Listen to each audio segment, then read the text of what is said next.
Today, we reveal 5 simple steps to finally achieving life balance. Look in the mirror and repeat these words: life balance is a fucking lie. Feel better? The Speakeasy Podcast. Honest conversations about leadership and sanity in the creative industry. I'm Karen Steffel. And I'm Jen Estel. Managing creativity in business, we probably have an opinion on that.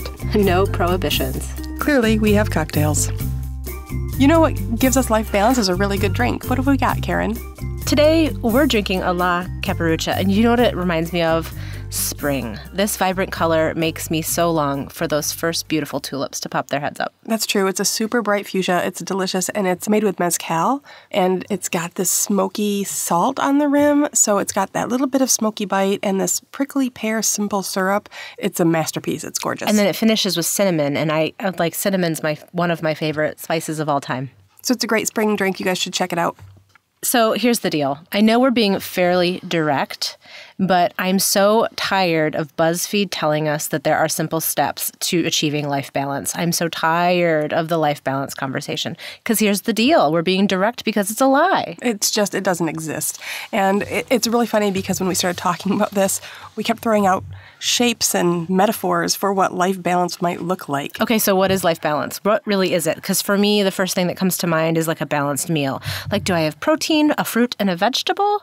Like, is that what it is? Or is it like my pediatrician used to say, like, don't worry if your child only eats white things, 3 days in a row, like cottage cheese, milk, and yogurt. At the end of the week, does he or she actually have some fruit and some vegetables, which kind of let me off the hook a little bit. Like, so is it a balanced meal? Or is it a balanced week? So does that mean a workaholic is malnourished? Yes, absolutely.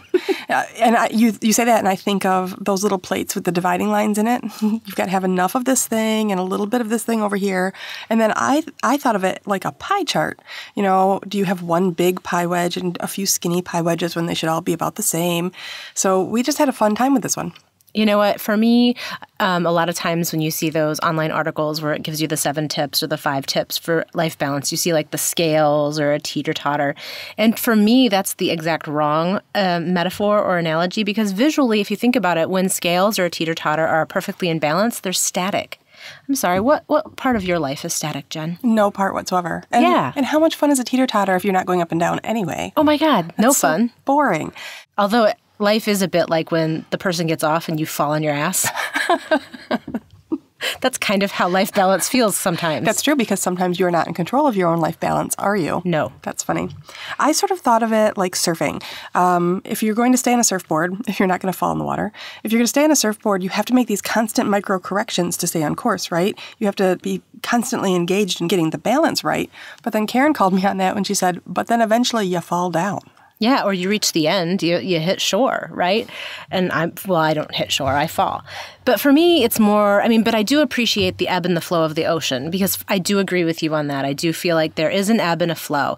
You go out, you come back in. You go out and you go back in. So I think in the whole scheme of surfing, it's a really beautiful metaphor. For me, it's more like a roller coaster sometimes, or maybe like where you have to be able to go down really fast to be able to make it back up to the top, or maybe even like a rubber band where there's just push and pull all the time. I think we both agree it's never static and it's never achieved, right? You're always moving somehow. You're going up, you're going down, you're going back, you're going forth, you're ebbing, you're flowing.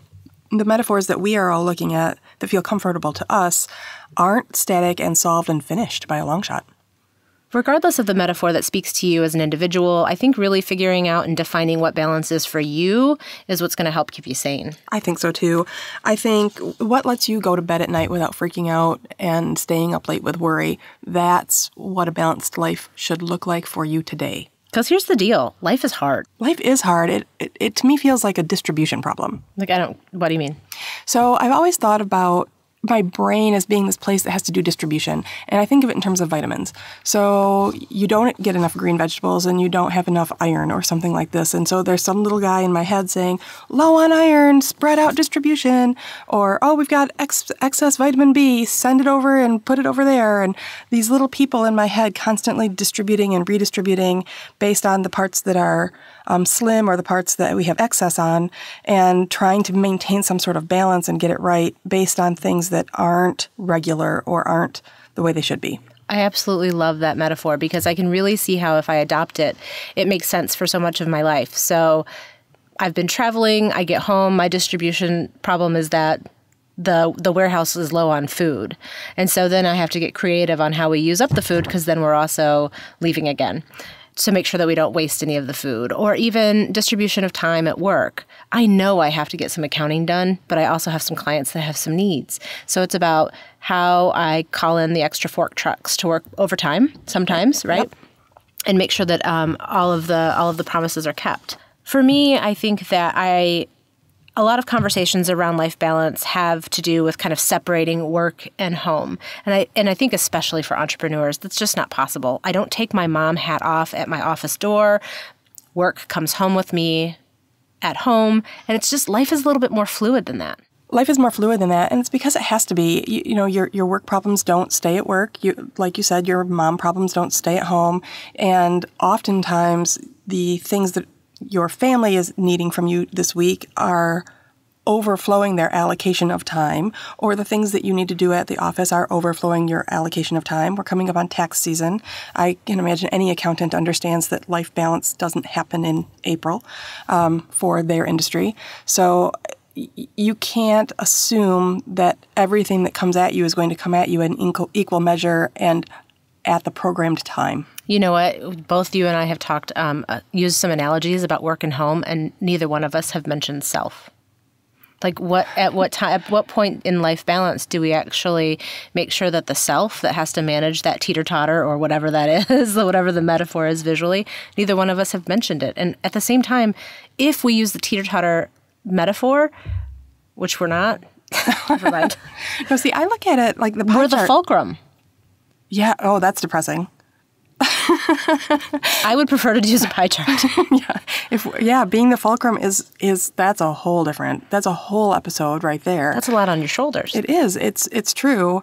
But the pie chart, if we use the pie chart for a moment, we're the slimmest little slice of pie yourself, right? Mm-hmm. And it's really funny. I kind of get frustrated with this because particularly our culture right now sets up, if you're going to be a chef, you need to do it all the way. If you're going to be a mom who's involved in your kid's school, you have to do it all the way. If you're going to be an entrepreneur, you have to do it all the way. There are not enough hours in the day to do everything the way society tells us we should. So you're always feeling pushed and pulled, and self is sometimes the first thing to go. Yeah. I think especially for women, but I think for all parents who are balancing all of the things, it's almost like a conspiracy. We've kind of talked about like being real about, from day one, we've talked about being real about pulling the curtain back. And that's part of it is there's a conspiracy that life is picture perfect and it just isn't. Yeah, life is not picture perfect. If I spent all the time that people told me I needed to on my hair and my nails and my workout routine, and there would be no time left to go get a job.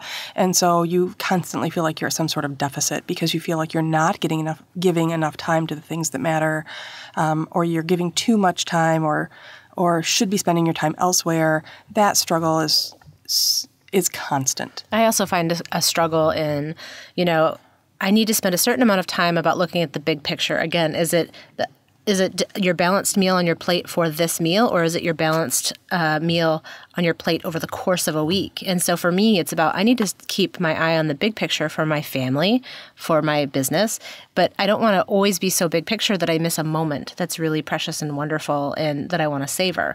Conversely, I can't only always be in the moment because I forget to lift my head up and look at what's on the horizon. Right. Well, how do you do both? I think it's a balance. I think it's a matter of just making sure that when your head's truly in the game, that you're paying attention to the signs.